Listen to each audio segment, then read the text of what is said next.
the final video challenge for the reading rush, I can't believe it's finally the end, is to tell a story about the best book recommendation you've ever had.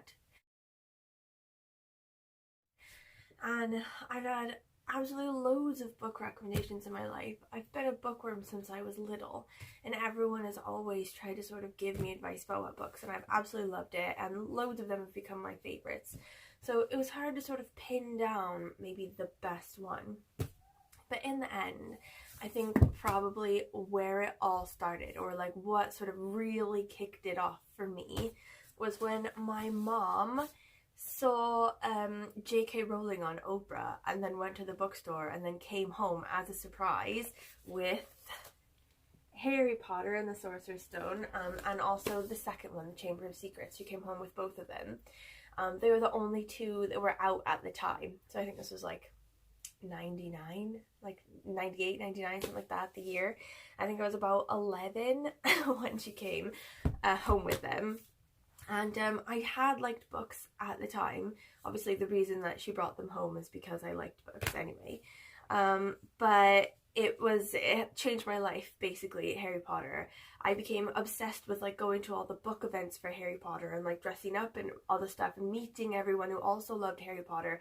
I got like really caught up in the hype of Harry Potter, and it sort of set a course for the whole of my life to just like fully immerse myself in book world and to fully get caught up in the hype of everything that is books, and to sort of make my whole life about that community as well, to make all my friends from groups of people that also immerse themselves fully in bookland.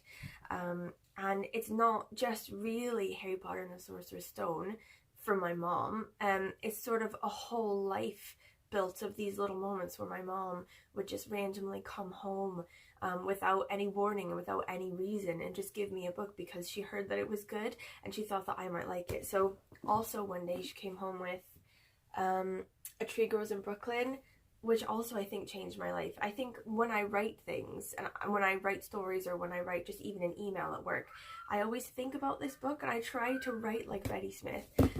Also one day my mom came home with Island of the Blue Dolphins, and I've really loved this book as well. And loads of times when I think, oh, you know, what books will my kids like when she's a little bit older, like I think this is going to be one of the first ones I get her, or she can just read this copy. Like, dear God, it's all ripped up anyway. I've had to like tape it back together.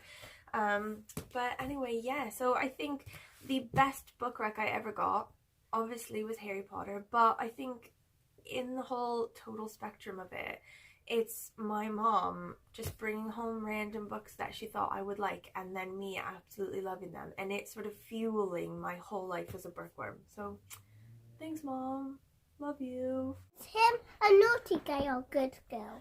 Well, this one is Professor Snape, so he's sort of naughty, but it's complicated. He's kind of nice as well. He's kind of a good guy, kind of a bad guy. It's very complicated. Oh, look, that's pretty hot. That's Hagrid's cottage. What's him? I think that's a scarecrow, but it's a dragon crow, or a scare dragon.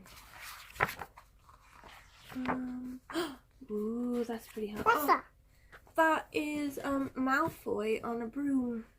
This is where everybody learns to do flying on brooms. Oh.